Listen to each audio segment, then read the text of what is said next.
Cool. Alrighty, so here we are, episode 3. Zachary Brown from the last episode got a lot of good comments from your episode, Zachary. So very well done, sir. Thank you. Pleasure to be back.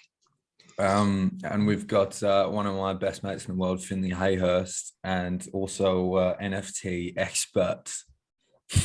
Go down And basically this episode, guys, we're just going to be talking about everything NFTs for all of those people who don't really know what it is or how to make some money on that, or just everything. And Zach's done his own independent research. Finley's basically been being paid to do research for the last 3 months on NFTs and has made some very nice profits. Being a graphic designer himself, the space really interests him. Is that correct, Finley? That will be correct, yes. Mm-hmm. And we've just been going a lot of back and forth. And since our chat last week with Zach, he was like, we need to do one with Finley. I'm like, yes, we do. So here we are, lads. Here we are. Let's come together. Thanks for having us. So just to get it started for, those who are listening who just do not have any idea what an NFT is, Finley, would you break that down for us as a first easy question? Sure. It's a very kind of complicated issue. I guess from the base layer, I mean, you get the classic, you're just buying a JPEG. I guess you're literally buying a JPEG. But obviously being a non-fungible token, it means that it's kind of like it's a verified JPEG. So it's a one of one. You're the only one in the world that's got that token that can be verified. And I guess it holds more than what you're just buying in the sense of a JPEG. There's a lot of the other successful kind of launches around the world. There's a lot of kind of, I guess, collateral linked to it. So you're getting more benefit than just buying a JPEG. Whether that be like royalties or whatever, but right, yeah, it's exciting. It's an exciting time because there's a lot that can be done with NFTs and the blockchain.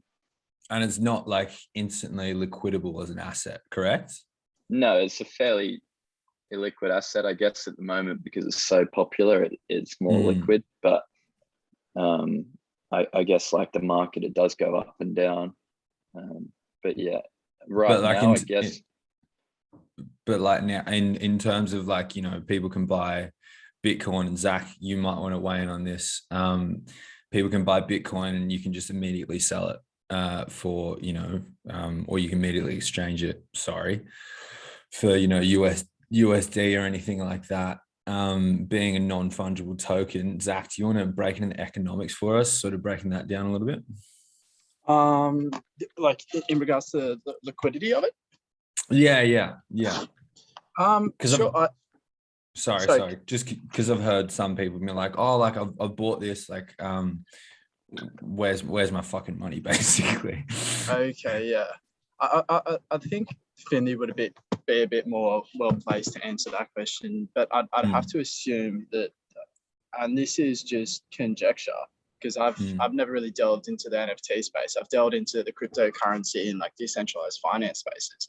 But I'd assume with an NFT, most of the time, like when you're buying them, or purchasing them rather, it'd be for the two purposes. One, like Finley said earlier, sort of that verification, that clout that comes alongside owning a certain NFT, which has its chain of ownership. And the second one, just hoping that it's going to appreciate in value and then selling. So I think that lack of liquidity is just part and parcel of the asset itself. Right. Whereas with cryptocurrencies, obviously there's a lot being exchanged at any given moment, and you can exchange them through just your classic exchanges such as like Binance or SwiftX here in Australia. Or if you want, you can move it onto those more decentralized exchanges like your Pancake swaps and all those sort of things. But with NFTs, I'd assume there is a lot less, not traction, but there's a lot less people who may want to exchange any certain NFT or purchase a certain NFT at any point. But that's just an outsider looking in. So, Finley, what do you think about that? Yeah, I think obviously with like even Bitcoin and stocks, like there's always got to be a buyer. Like if you're trying to sell, somebody's got to be on the other end wanting to buy for the price you're trying to sell. But with NFTs, obviously, because it's relatively new, I mean, 99% of the world, you ask them what an NFT is, they don't know.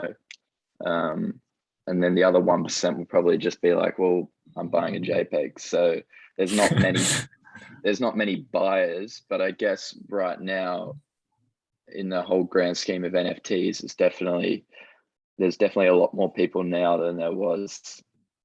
I mean, I've only just got on it the last month or two, so it's been around for about 3 years, but there's a lot more buyers now. So it's a little bit more liquid than it was a couple of years ago.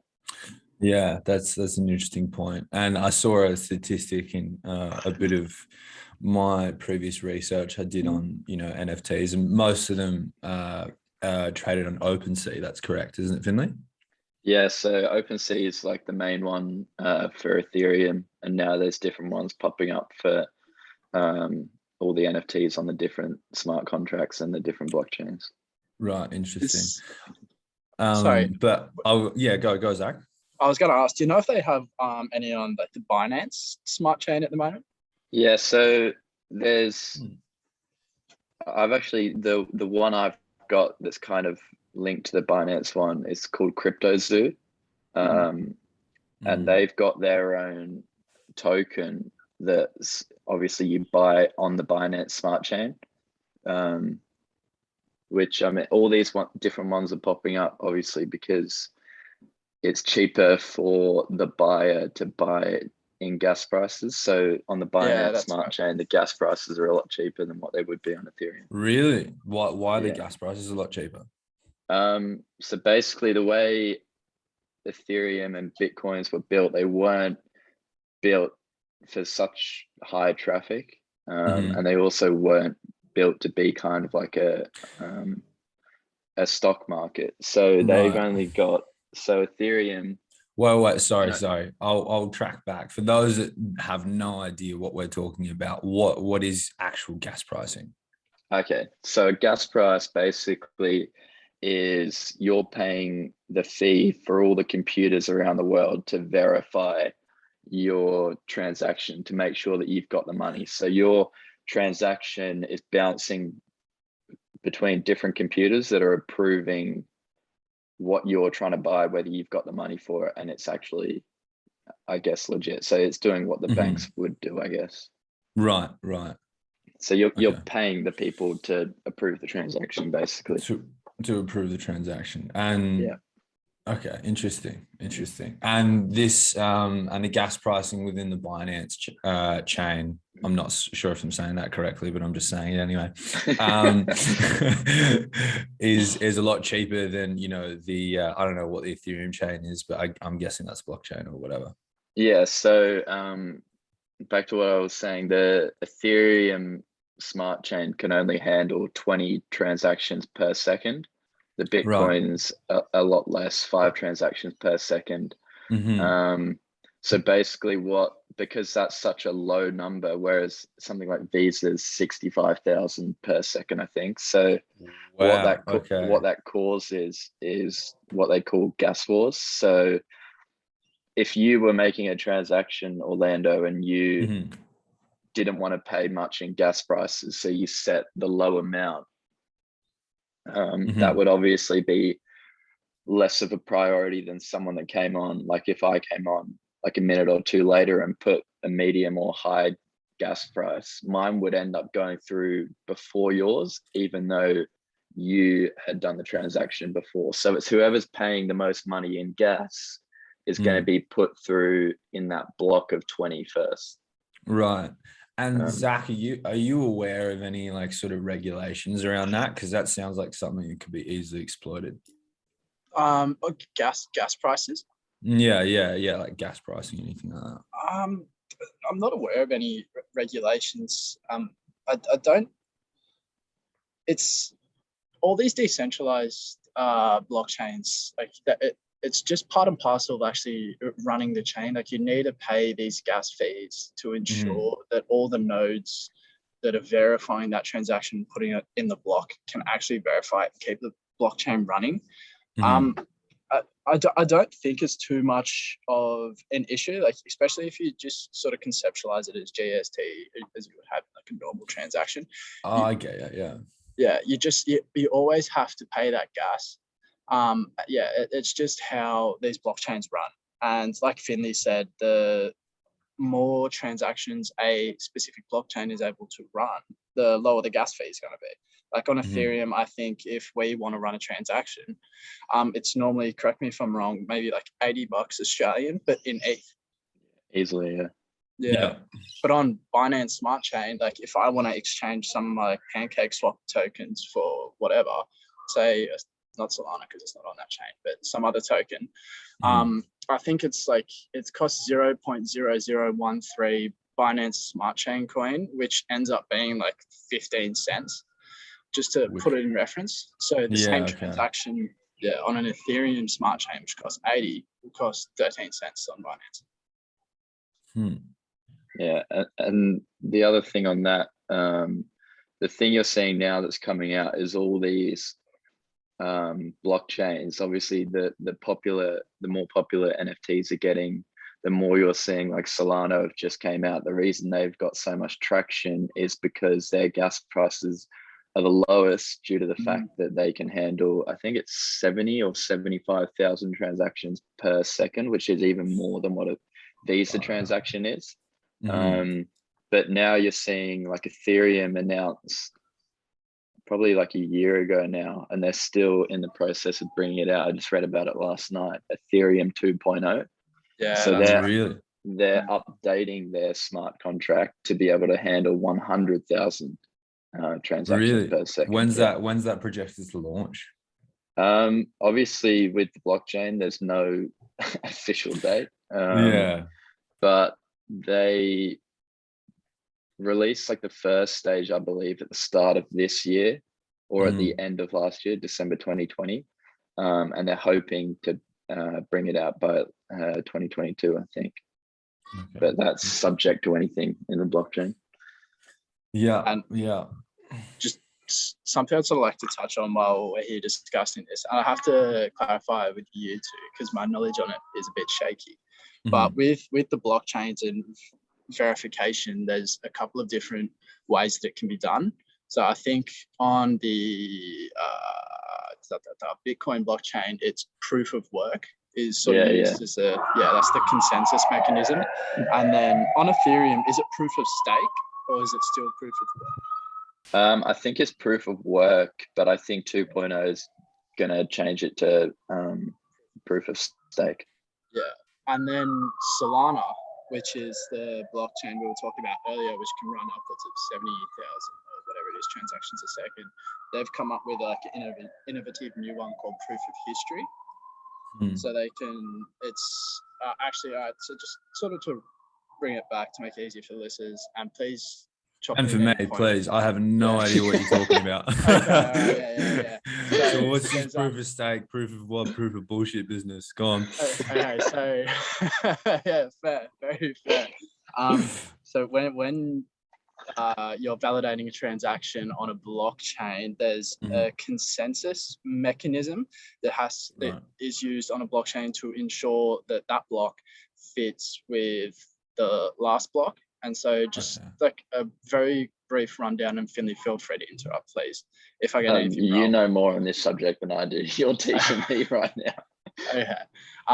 So in a block, there are like 3 identifiers. So a hash identifier in a block in a blockchain, which is just a certain number. The hash identifier of the previous block, and then all the transactions in that certain block. So what happens is those 3 sets of data make up a block. And then if one of those sets of data doesn't correlate with the last block, then that block can't exist. And that's when you know that the blockchain's been sort of fiddled with, which is another topic which can go on for ages. Right. But in creating that block, there are consensus mechanisms to ensure that that block's correct, and they're called proof of work, proof of stake. And so what proof of work is say on the Bitcoin blockchain, whoever has the most computing power will mine a block, and they have proof of work in the sense where they mine that. Oh, actually, you know what? This explanation is going to be so muddled up. I need to research and come back, so I don't want to say this incorrectly. No, so just from what I got from you, it's basically like in terms of confirming the identity or like the validity of a certain block. There's a bunch of computer programs running, and programmers running to look for three certain types of code within that block, right? Yeah. So they'll mine the block, but so like proof of work and proof of stake, two different ways to do it. Proof of work is one of the very old school ones. Like Finley said, that Ethereum runs on Bitcoin, and then proof of stake and proof of history are quicker. Right. So, and can you give us a quick definition of proof of work and proof of stake? No. That's what I was trying to do, and I realized that I'm going to need to do some more reading. Yeah. No stress. The other interesting thing is, obviously, going to like proof of stake and all that other stuff Zach was saying, it's a lot less energy that you need to do that. I saw an interesting graph last night that was saying, in terms of like a graph, like the energy right now for an Ethereum transaction, you could compare it to like the tallest building in the world. But then if you're looking at the Ethereum 2.0 and the way they're going, the energy you're going to need is going to be less than a screw. So that's like the comparison between how much energy you're going to need to confirm a transaction, which I guess is the biggest backlash against the blockchain at the moment. That's interesting, because then it sort of goes into Elon's thing of like, because he bought all that Bitcoin, and then came out in a statement saying that I'm not supporting it because it's not environmentally friendly, because it just takes too much computer power to like keep that going.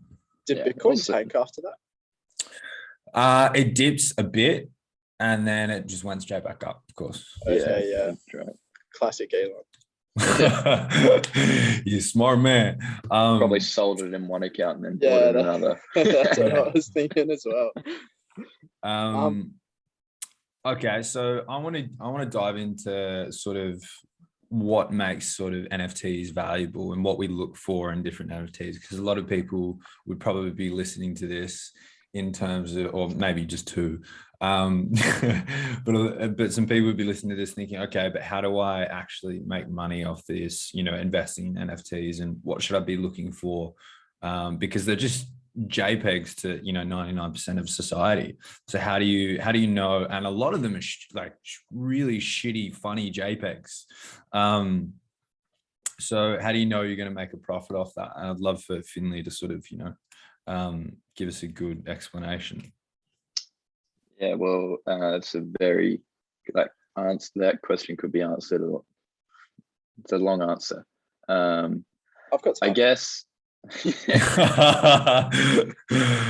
there's like a few different kind of NFTs. Like you could look at the collectibles aspect, which are the classic Cryptopunks, Bored Ape Yacht Clubs.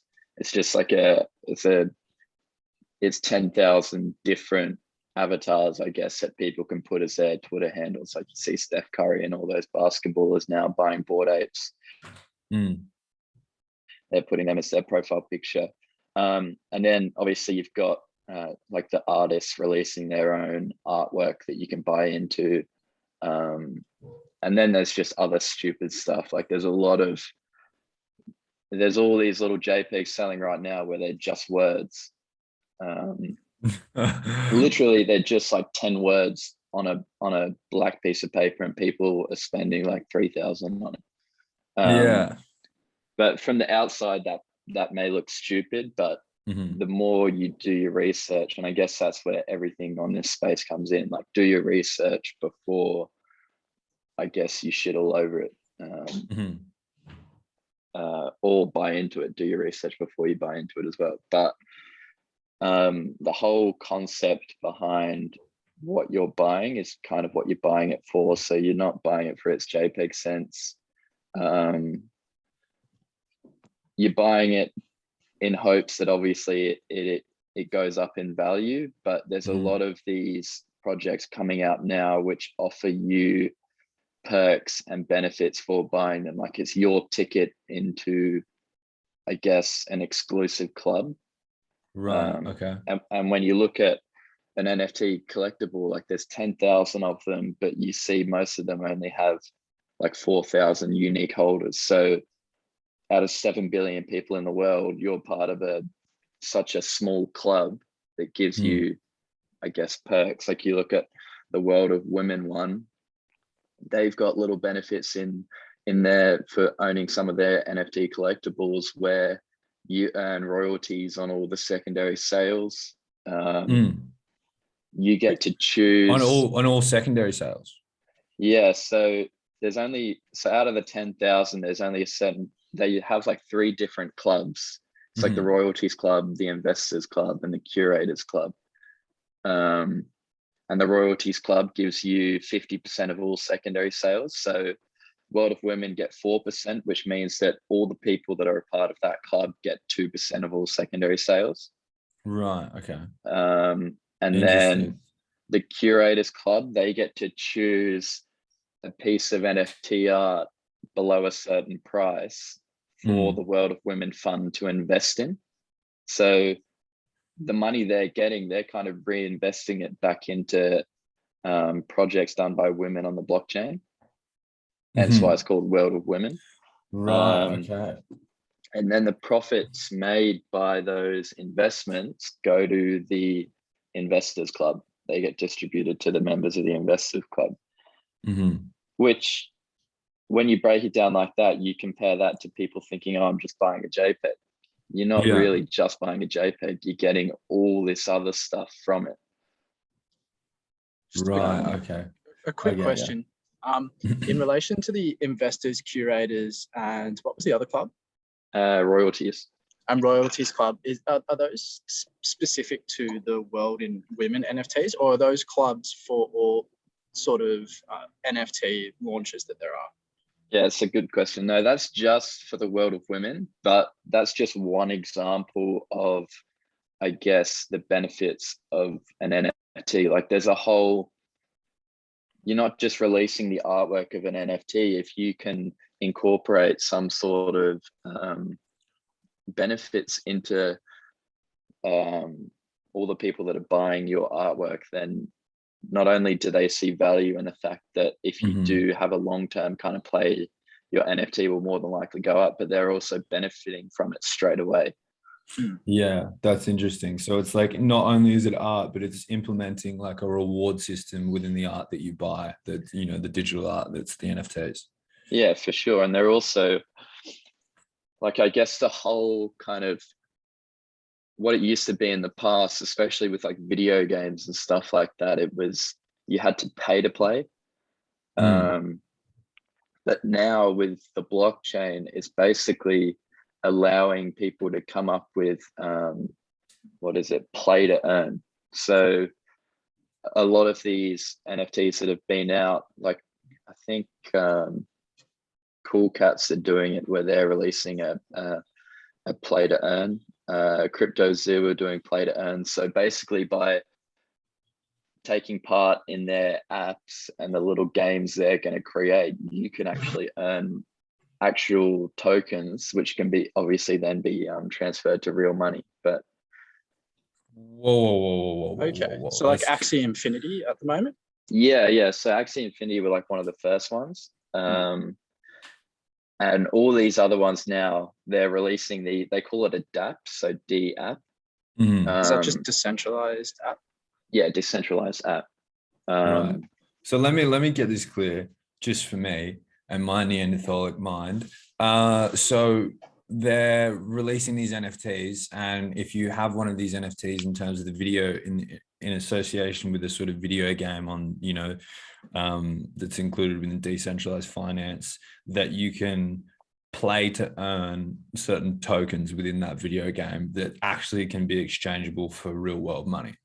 Yeah, so obviously it's a very new kind of concept, and all these NFTs that have been released are exploring it now. So yeah, So I guess let's say in the future, say, you know, Grand Theft Auto does like a drop, right? And you drop their new game or something like that. And if you get one of their, you know, if you invest, let's say they release, you know, 10,000 NFTs and they're on the, you know, the decentralized market. If you have one of those NFTs, does that mean you're capable of, like, you know, going around shooting people and earning money? Yeah, so I guess, like, let's relate it to something like Fortnite, because that's just something a lot of people know. Obviously they've got all their kind of skins that you can put on your character, and what you'll probably see in the future is they'll probably release their own coin on the blockchain, linked to whichever chain they want to link it to, Ethereum, Solana, whatever they want to do. But so you'll buy their coin with Solana or Ethereum, which you can then buy someone's skin. So then that person's getting whatever their Fortnite coin will be, which they can then trade back to Ethereum or whatever it's on. So it's just something as simple as that. But people are releasing in games related to it. So like Crypto Zoo, if you actually take the time to hatch their eggs and breed them together to make different animals of different rarities, you get money from just taking part in the game, I guess. It's very complicated, and I'm not explaining it too well because obviously I'm also learning about it. Basically, we're not all experts on the field, but we're like three minds trying to, you know, conjugate into. We're interested. Three minds trying to conjugate into one that may know a little bit about NFTs. And you know, all that jazz. Yeah. I have a quick question for Finley, if that's all right, Lando. Go for it, Zach. Go for it. So obviously you've been in this NFT space longer than either of us, in the sense where like it's been what you've like lived and breathed for the past couple of months. Yeah. If you personally, I suppose, two-pronged question, what resources do you recommend for someone getting into NFTs just to learn about the basics from like beginner, intermediate, advanced? And how do you conduct due diligence on your NFTs that you think are going to appreciate that you'll then sell at a profit? Yeah, it's a good question, because I guess the most important thing about all of this is the kind of research you do. Like, I wouldn't suggest to just find someone who knows a bit about NFTs and just go off what they say. Definitely know it for yourself. Don't do that.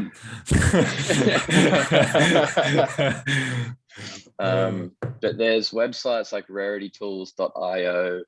I'm just pulling my notes up really quick. Yeah. I could send it in the chat as well after. Oh, yeah, that's right. Raritytools.io is, it kind of just shows the top collections at the moment and their trading volume and how popular they are. And that's the other thing I forgot to mention. Like, it's not the NFT collections. A quick side note here: the NFT collections of 10,000 or however many they are, they've got different traits about them. So the way you make these NFT collections is, from a design standpoint, you have like different layers. So you could have like a hat, you could have a bucket hat, you could have different layers for the eyes. So all these 10,000 different ones, they're all unique. And obviously the better they look, or what the creator deems to be rarer, they've got what they call like a metadata link to it. So the most expensive ones obviously are going to be the rarest ones.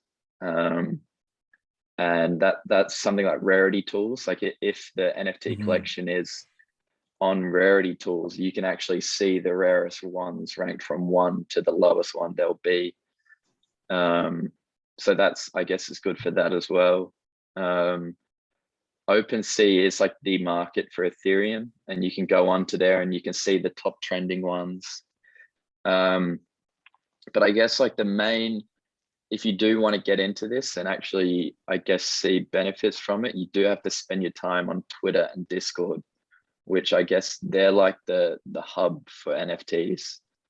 So Twitter is like, you can follow a lot of people that know stuff about NFTs to get little bits of information, do your research on there.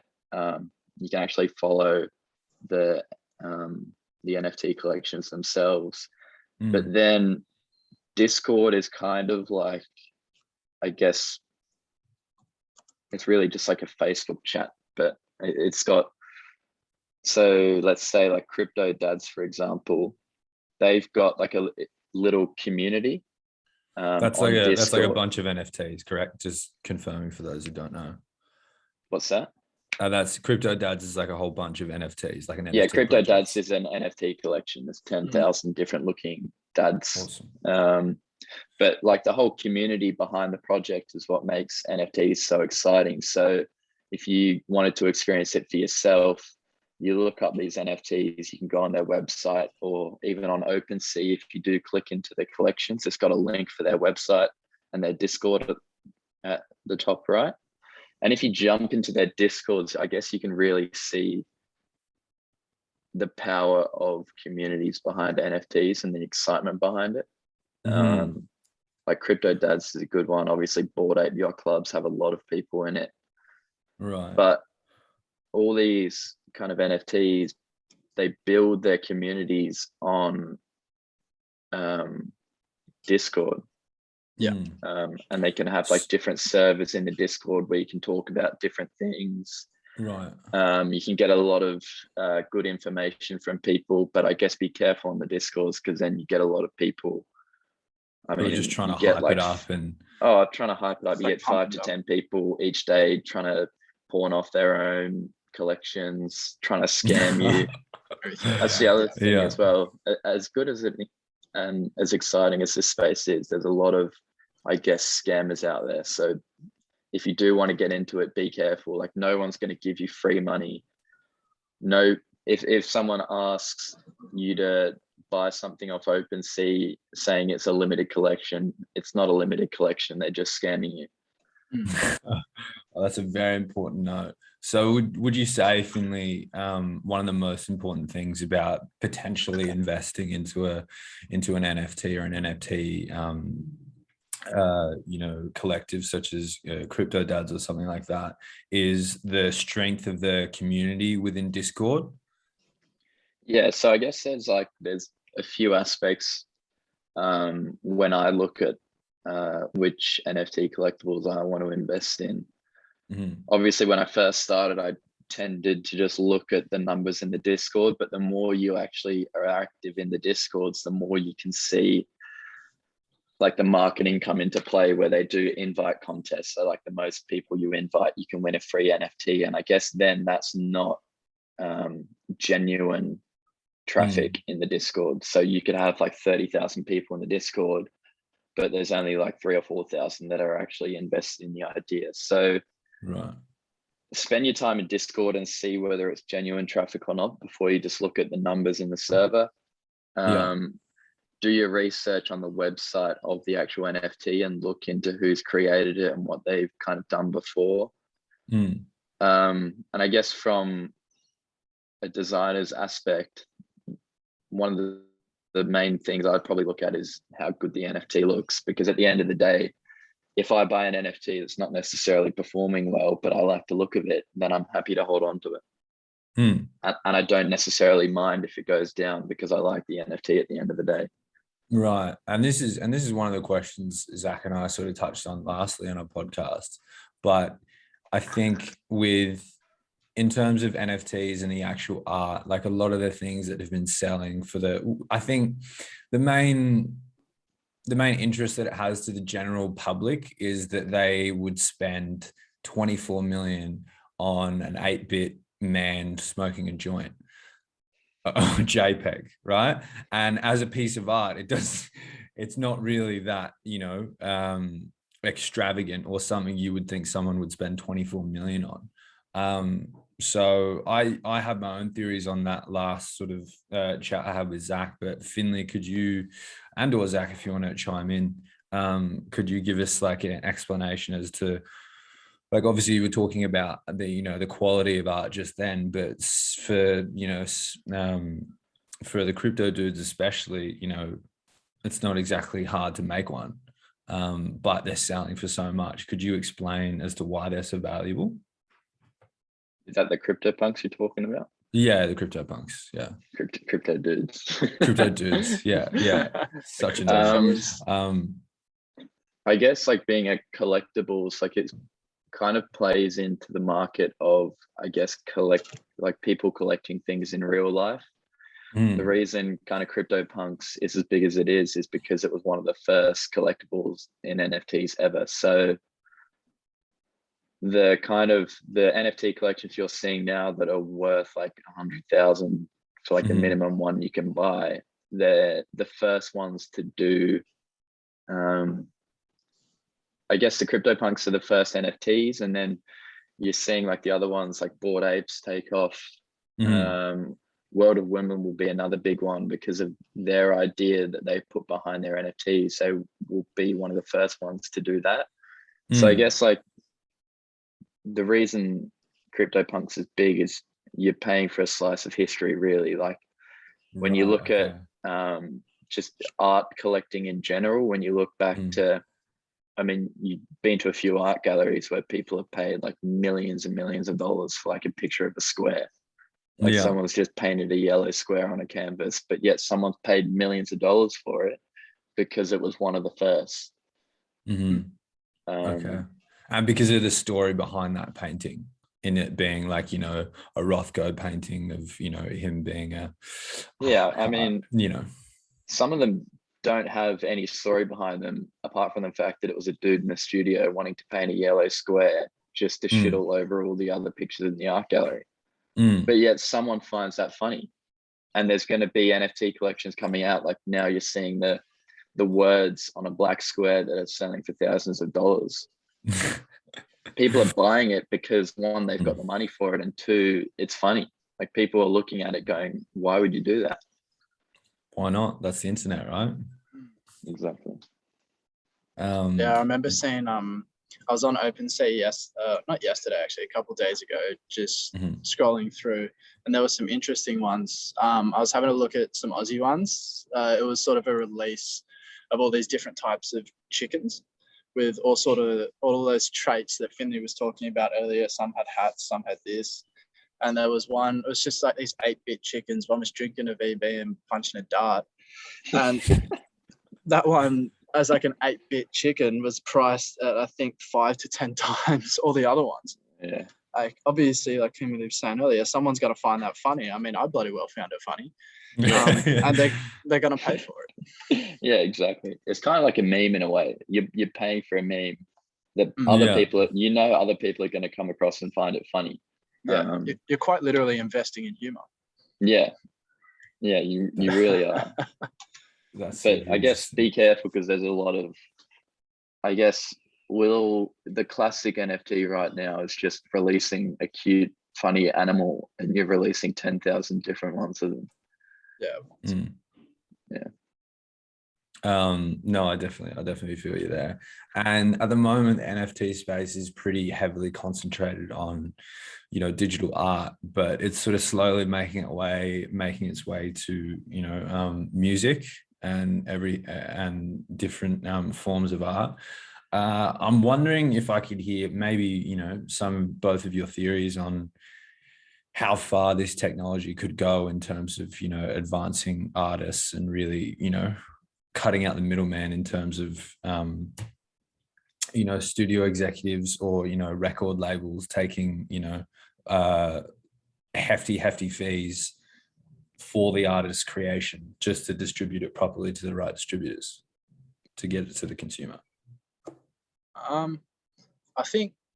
don't think I'll ever fully replace it because there's always going to be such huge demand for music, but I can definitely see it putting a lot of power back into the hands of the creators and the artists in the sense where if they make a demo, they can sell that as an NFT and then attach a lot of those perks and benefits that Finley was talking about earlier in relation to the World in Women NFTs, but just to theirs. They can release that demo, put the power back in the creators' hands, give content to their fans, and then potentially attach perks like, I don't know, for a certain NFT, just infinite tickets for upcoming concerts if you're in the country.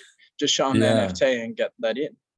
Like for reference on that, I know Gary Vaynerchuk was considering releasing an NFT in one of his podcasts.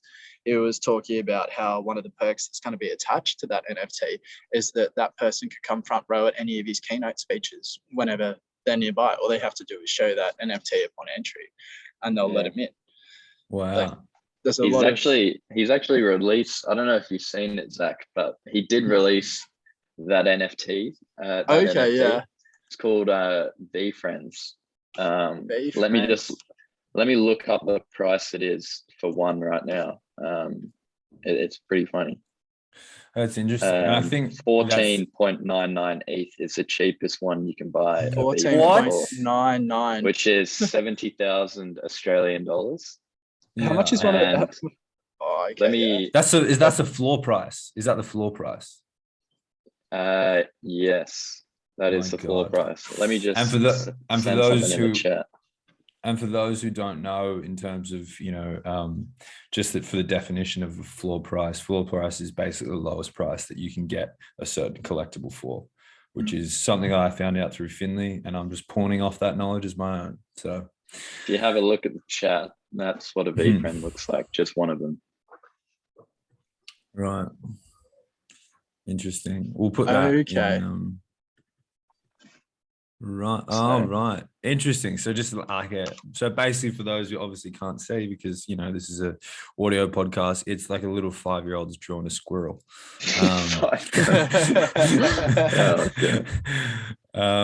I guess like the good thing about that is, I guess Gary's just showing what you could really do with an NFT. Like the reason it's $70,000 is because, one, you're getting a ticket into his little private club, and I mean whatever that guy says just turns to gold. So to be a part of that club, you're not only benefiting from the V-friend itself, because it's more than likely going to go up in value because he's a long-term player, but you're also getting the inside scoop on all this other information that not many people know.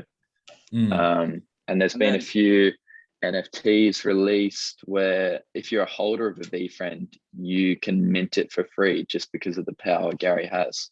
Now, can you explain what minting an NFT is, please? Yeah, please. I was just about to ask that as well.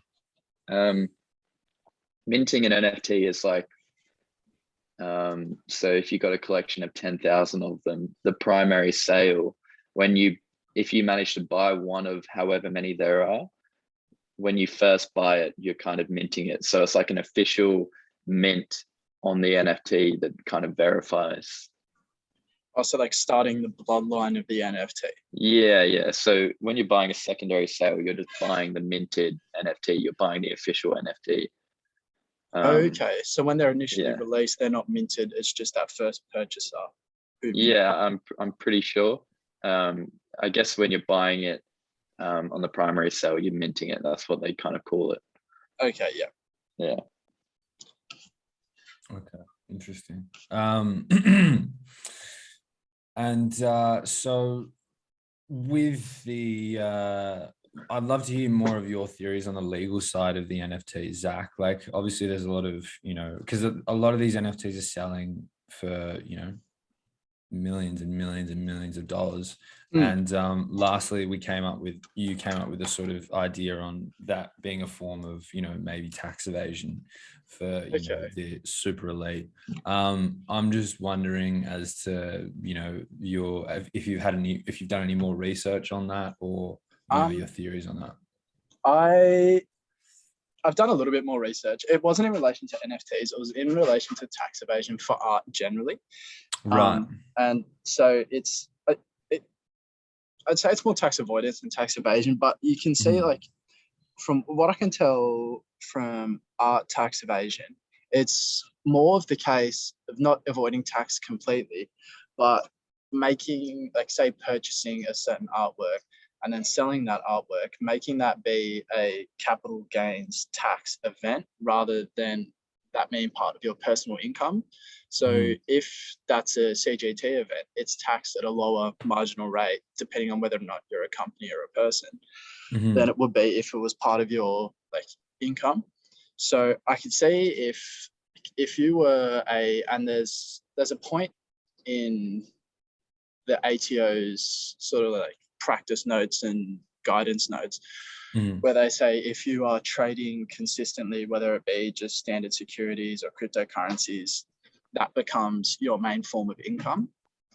If trading, say cryptocurrencies and NFTs cryptocurrencies rather, is your main form of income, I could see potentially converting those cryptocurrency gains into NFTs that you think will appreciate, then selling them.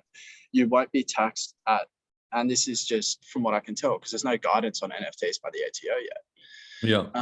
I could see that would be a way to incur capital gains tax rather than personal income tax. So you'd be able to, depending on how much you make in a year, cop a significant reduction in taxable income or tax you'd have to pay on that CGT asset being the NFT.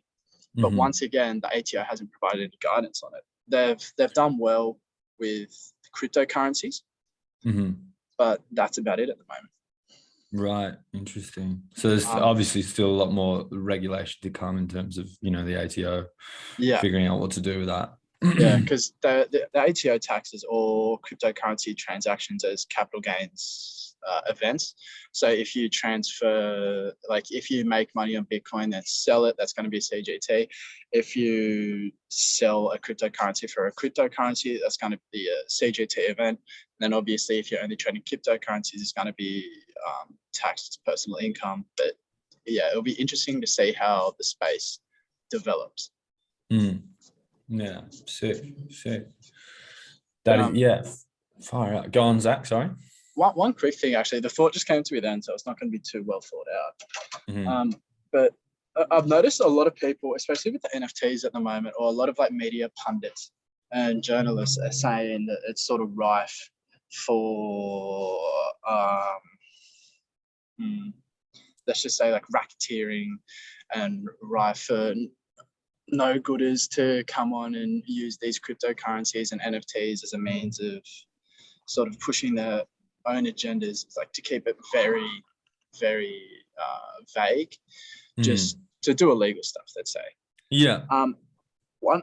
It doesn't look like they're taking into account like a lot of these, or every blockchain by definition of being a blockchain, it's immutable for the most part. So it cannot be changed. There's always going to be a record of what wallet addresses have done on a blockchain. So no matter what you get up to, like I know even the FBI and the maybe not the DEA, but the FBI say that the blockchain was a blessing because all these criminals, cyber criminals, whatever you want to call them, who thought that the fact that it was decentralized means they could get away with everything, was a blessing to them because they can always trace back these wallet addresses. Yeah, that on makes the a lot of blockchain sense. to transactions. Yeah. And even though there's like wallet tumblers and whatnot, they can still somehow, I don't know, FBI internal tech, they can track where these coins go and where they come from. So yeah, I think that there is regulation around it, but it'll be interesting to see how it develops in the upcoming years. And bringing it back to what you said earlier about artists, like there's going to have to be regulation because I could see NFTs becoming like an everyday part of life. So they could do anything. Like say if you get a car and you want to verify that that car is yours, maybe Suzuki should just give you an NFT that you store in your wallet. Say, hey, yeah, that's my car. Check this NFT. Yeah, that makes a lot of sense. Like it has a lot of real world applications. And I was doing a little bit of research last night, of course, on the industry that I'm most interested in, which is the film industry, and how that could be affected by the NFTs. And obviously, I don't think the technology is there yet in terms of distributing films and making money from that as of yet. And the different conversations that I've had with other film mates and people who work on the blockchain, but it's really exciting for independent artists because, you know, let's say Martin Scorsese is like a 25-year-old now, develops like a short film, has no budget for whatever, maybe $500 that he saved up, develops a short film, films it, and the best chance he's got of, you know, making money from that is just putting it on YouTube. And you'll make, maybe if it's good, you get, you know, maybe 100,000 views and make like, you know, $2 from it.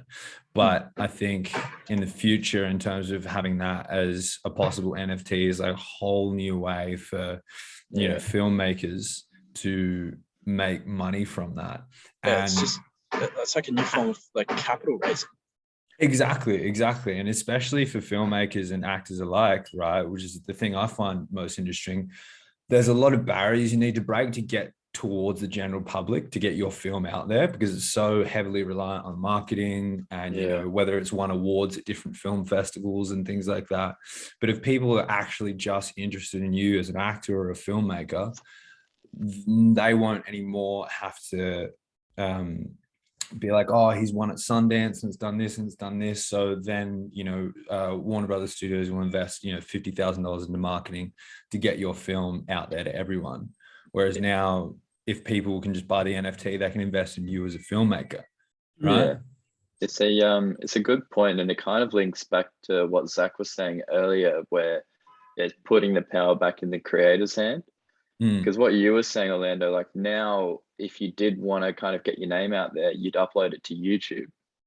And really, YouTube are kind of, I guess, the middleman that are profiting the most off of you uploading that video. They're getting all that money in ad revenue because of your video, but you're not seeing much of that. So it's kind of cutting out the platforms like Facebook, Instagram, YouTube, and it's going straight to the artist, which for a creative person like you and I, like it's definitely something to be excited by for the future.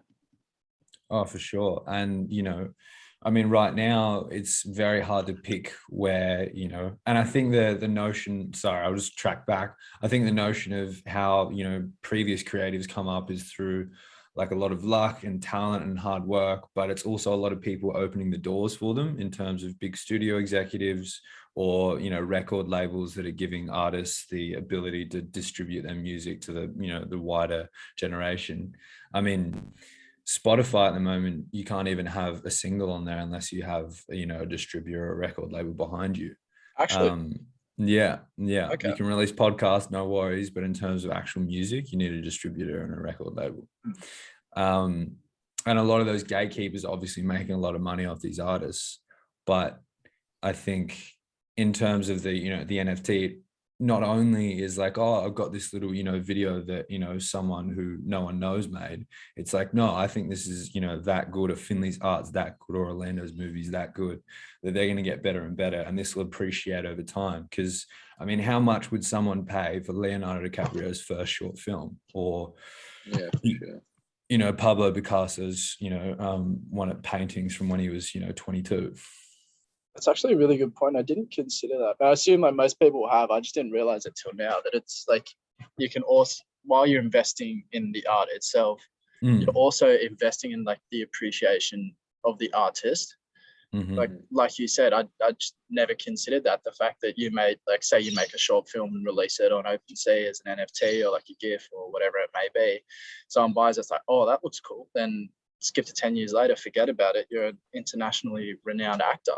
And you've got your very first short film that's got a self squillion. Yeah, that's it.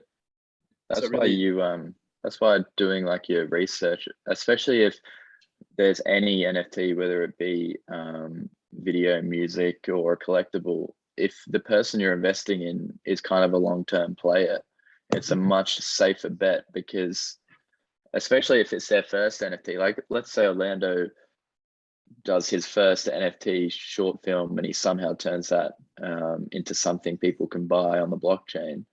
If he blows up in 10 years, people are going to look back and go, shit, this was his first NFT. It's going to be worth a whole lot more than when he first released it. And even better, right? You could keep those. Let's say, Finley releases you release your first bunch of NFT art, right? And 10 years later, you're regarded as one of the best digital artists out there. You can keep like a whole bunch. Like you can keep maybe let's say you release 10,000 collectibles. You can keep 2,000 for yourself and release 8,000 out to the general public. And then as you appreciate over time, you can keep those collectibles and sell them if you need money over time as well. Yeah, for sure. I think obviously when you do release NFTs, there's got to be some sort of, I guess, transparency into how many NFTs you're keeping for yourself, because I guess that's the other thing. A lot of these benefits and perks that all these people are bringing out with, like at the end of the day, it's just their word. Like you see a lot of people say, I'm only keeping 200 when actually they kept 2,000 or released it to their closest friends, or they sell all 10,000 NFTs because people think they're getting all these perks, and then they could easily just transfer the money to another wallet and never be seen again. Yeah. So I guess transparency, yes, you can definitely keep 2,000 for yourself if you wanted to, but don't forget, as the creator, you're also benefiting from other people winning, which is the most exciting thing about this whole community NFT thing is there's a lot of space for multiple people to win. Yeah. So if you're releasing all your NFTs, but you're only keeping one or two, you're still winning when other people win as well, because you're getting royalties. People are going to want to buy into your project more because other people are winning it as well. Right. Okay. I get you. Just something quickly, sort of an addendum, not really addendum, maybe a side note to that. You trade on OpenSea a lot, don't you, Finley? Or like that's your main, would you say that's your main exchange for trading NFTs? Yeah, for sure. Okay, yeah. I heard read something interesting about OpenSea. There was a I'm trying to remember his name. It was a couple of days ago. Something Chastain, maybe like Nate or Nick Chastain, who was a head of product or head of something at OpenSea. He didn't get done for insider trading, but what happened was he allegedly knew what NFTs were going to go to the front page of OpenSea, because it has that front page of certain NFTs. He knew what was going to go there before it happened. And so he would buy some of those NFTs, then they'd go on the front page, and obviously the prices would skyrocket, then he'd sell them off. And while I think the article I read said there was no sort of regulation in that space, it also said that OpenSea instantly cracked down on him, like just cracked the whip. I'm pretty sure it didn't sort of outline what happened to him, but from my understanding, it wasn't good. Yeah, well, that's the interesting thing, because we talk about like it's cutting out the middleman, but then you see apps like OpenSea. I might be completely wrong here, but I think they take like a little portion of the transaction fee. I mean, I definitely know they take a portion of the secondary sale because you're using their, I guess you're using their market, but I guess in a way they kind of are the middleman, taking a lot of the money. Yeah, that has to be. Because the only way to remove it would be like a wallet to wallet transaction. Yeah, which you can do. Like you can definitely mint straight through the contract if you know how. You can mint straight through the smart contract, but yeah, there's always going to be those marketplaces like OpenSea, and I know for a fact they'd be making an absolute killing. Yeah, otherwise what's the point for them operating? Yeah, exactly. But in that, like, even if they are making a killing, like I guess they're giving the opportunity for other people to, like, it's not like they're robbing other people, you know what I mean? Like, yes, they'll be making a lot more than other people, but it does give the opportunity for people like us to make a lot of money as well. Yeah, because they're providing that exchange there for everyone to go on and look at. Yeah, it will just be interesting to see, though, how far that's taken. Like, will these big companies, like there's, I guess, OpenSea, will you see people like Facebook try and come into the crypto market, and will it go too far in terms of them exploiting too much of the money? Like, it will be interesting to see whether I guess the legitimacy of crypto and how decentralized is it. Will eventually, over time, will it become more centralized? It'll be an interesting thing to see. Yeah, that is an interesting point. Do you think that there's any like virtual, like, 'cause I'm just coming at it from, as a complete simpleton here, but is there like virtual reality components that could possibly be exploited within the NFT market in the future? I think for sure, yeah. There's a few NFTs now. I was looking into one the other day. I can't remember what it was called, but when you buy an NFT in their actual DApp, so their decentralized app, it gives you like a slot of land. So they've created their own like virtual world where buying an NFT that's a character picture also gives you a land spot in their world. And I think you definitely will see that VR stuff kind of linked into it. Any thoughts, Zach? I'll be honest, there's probably an articulate and intelligent point to make, but I was just drawing parallels to Farmville because you said plot of land. Yeah. I was just imagining buying an NFT, then getting my own little Farmville plot, sticking on my virtual reality glasses, going there, maybe seeing if I can get any rainbow eggs or whatever it was I used to do back on Farmville in the day. But it's interesting. Pretty cool. Like there's definitely applications for NFTs that no one's thought of yet. We just have to wait for it to become rather sort of like more homogenous around the world once everyone understands it, probably to the extent that a lot of people understand blockchain now, or a lot more people understand blockchain now. That's when we'll see applications for NFTs that we didn't even think were possible. Yeah. I mean, like people like Pokemon and Fortnite, like the big applications now, you see that you have to pay to play them. They will eventually be forced into, I guess, the blockchain and how big it's going to become. But imagine if there's like Pokemon. I mean, it's just inevitable that they'll eventually release an NFT because it's just the nature of Pokemon. Like, you have your little animals, you can take part in the game, you can collect other animals. I mean, imagine Pokemon incorporates some sort of VR where you can chuck your VR goggles on and you're running around the map, collecting all these different NFT collectibles that earn you money as well, like real life money. And I suppose generally because Pokemon started off as trading cards, pretty much just the physical equivalent of an NFT. Have they released anything? Has Nintendo released any NFTs? I don't know if Nintendo have, but Pokemon definitely haven't. I was listening to the podcast that Gary Vee did with Banks yesterday, and they were talking about the fact that Pokemon doing an NFT is inevitable, but will they screw it up or not? Because obviously it's a very complicated, I guess, thing to get right, and people are going to expect big things from Pokemon, but I don't see them failing at it. Like, it's such a fascinating world that's going to be coming up because of the blockchain.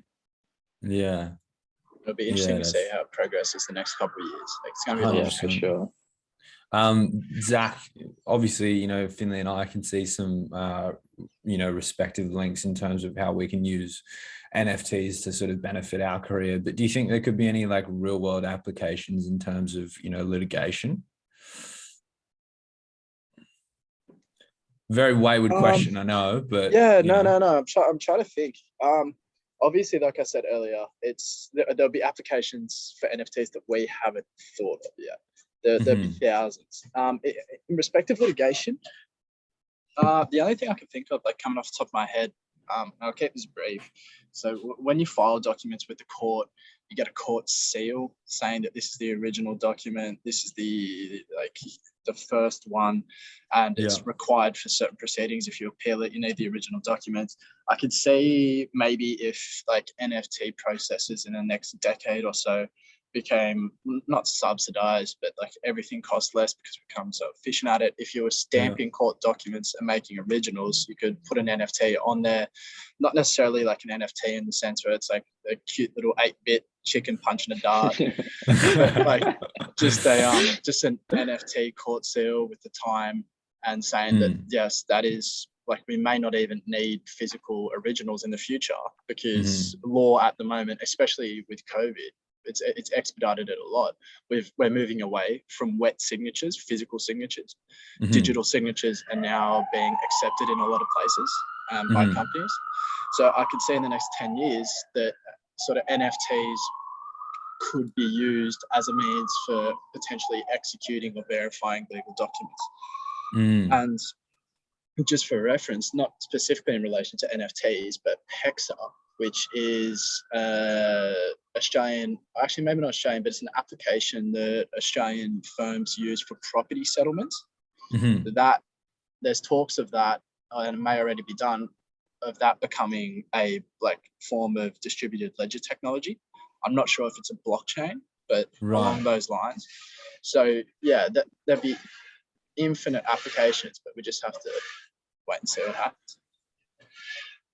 Interesting. Lots of opportunities. Definitely lots of opportunities. It can affect every profession. Yeah. It's I think especially within, you know, the creation of the internet, it's just, I think it's very, very difficult for us to understand how fast the human race is actually progressing in terms of, you know, things we can do with this. Because I mean, you know, we're sort of talking about it like we know what it is, but I think you're 100% right, Zach, in that there's just so many other real world applications that we really can't even fathom as to how it will become useful in terms of real life. And yeah, it's super interesting, and I'm super, you know, grateful to have two great minds like you two to talk about them with.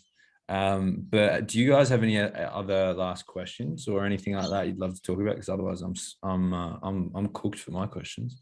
I have sorry. You go, Zach. Well, Zach my question Finley. was for you, Finley. Okay. Can you give us maybe like one or two, what NFTs are you looking at the moment? Shit. What are you? Got my pen, baby. Shit. Let's go. I told Atlanta this last night, but there's one really cool one called Robotos. So it's like robot with OS at the end. And it's done by this really big illustrator. Yeah, that's the one. And they're also like in the form of a GIF, so they actually move, like their glasses reflect or their eyes are moving. Like they look really cool. Okay. Oh, they're sold out. Yeah, they're sold out. So you can get one on OpenSea. In the form of NFTs, they're still quite cheap for what they're going to be, but they release like monthly airdrops where they collaborate with different artists. You can see a few of the collaborations. It'll probably be on their website or on their Twitter or in the Discord. But yeah, if you hold a Roboto, you'll get a free like monthly airdrop with a collaboration with an artist. And they're releasing other cool things similar to what Bored Apes did with the mutant apes, where you could give them a potion that created another looking ape linked to your first one. Robotos are doing like a robot workshop, or will be doing a robot workshop, where you'll probably be able to upgrade the NFT you originally bought to a bigger and better robot. What's that? How did you hear about Robotos? Like, how did you first get onto this? Was it through Discord? It would have been through Twitter and Discord for sure. And then obviously if you go onto my Twitter, you can see some of the people I follow. It's just a really kind of good feed to get all these people that are making good money off of it. You kind of can, I guess, get a gaze of what they're looking at, but definitely then go look into it more, which is what I did. And as an illustrator myself, like it's definitely such a cool NFT to get around. Other ones, Dapper Dinos is linked with Gary Vee, so that's definitely, I think, going to be a long-term player. Crypto dabs right now, but obviously that floor price has gone through the roof. Yeah, So good on you, mate. Good on you.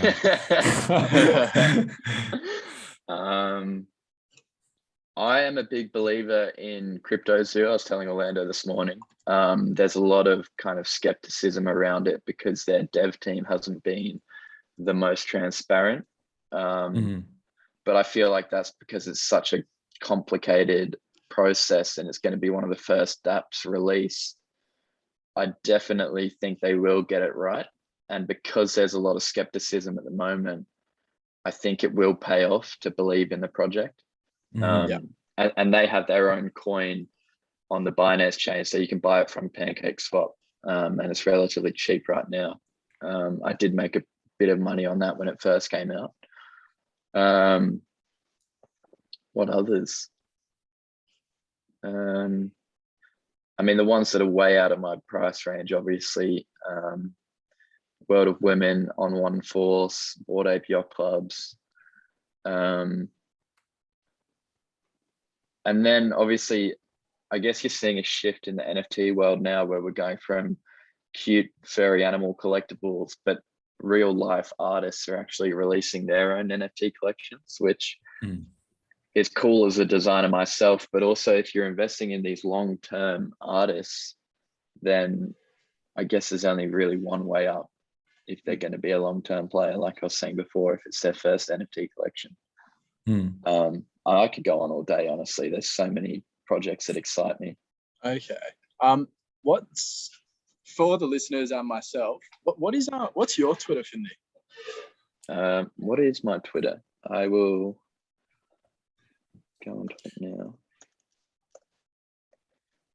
It is Finley _ETH, ETH. Finley _ETH. And if you had to recommend some Discords, maybe one or two, for people looking to get into NFTs, what Discords would you recommend?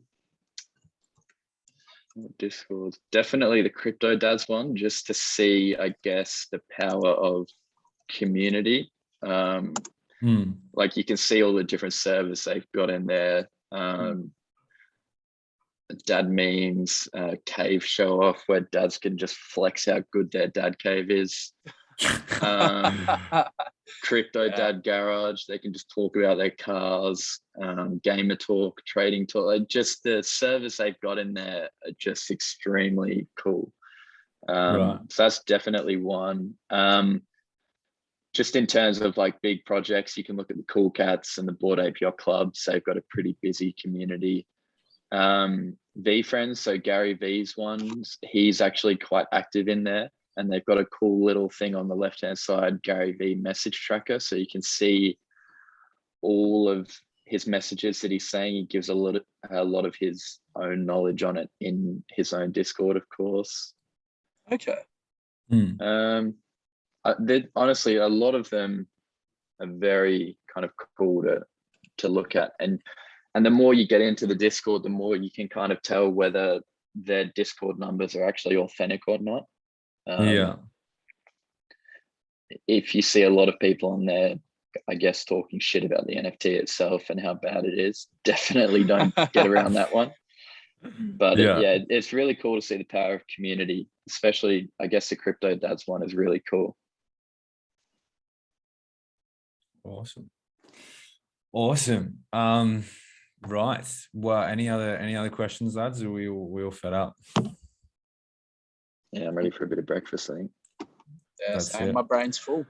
Got to digest it all now. Yeah, that's it. I did want to do one other thing. Obviously, depending on how much time you lads have, but I saw this thing on Twitter. They were doing it the other day, and they call it like fantasy NFT. So I want to challenge you guys to have a look on OpenSea and Rarity Tools, and do your own research. But give yourself 100 fake Ethereum dollars to spend on OpenSea. You can buy whatever NFT you want. You can buy 100 ETH of one NFT if you think that's going to go up. But I think it'd be cool to do that, and then we come back in a couple of weeks' time and see how much that's gone up or how much it's gone down. Okay, that sounds good. Okay. Yeah, I'm Yeah. up for that. Fuck yeah, let's do it. All the listeners do it as well. Okay, if you so want. does OpenSea have like a demo mode where you can use fake ETH? No, so just obviously go onto it. And I guess like the main thing we'll probably deal with is floor prices, I guess. So if like a crypto dad's floor price is 2 ETH, if you wanted to, you could buy 50 of those and that would be 100 ETH saved up, but put it in an Excel spreadsheet. Actually, I'll make a shared one. I'll make a shared Excel spreadsheet. And we can all plug in our different NFTs that are going to amount to 100 ETH, and we'll come back in a couple of weeks and see who won. Yeah, that sounds perfect. I'm ready. All right. Thank you so much, lads, for jumping on and just teaching me a lot about NFTs and my Neanderthal brain. I really appreciate it. And till next time. Hey? A pleasure. I loved every second of this. Thanks, lads. All right. Have a good one, lads. See ya. Enjoy.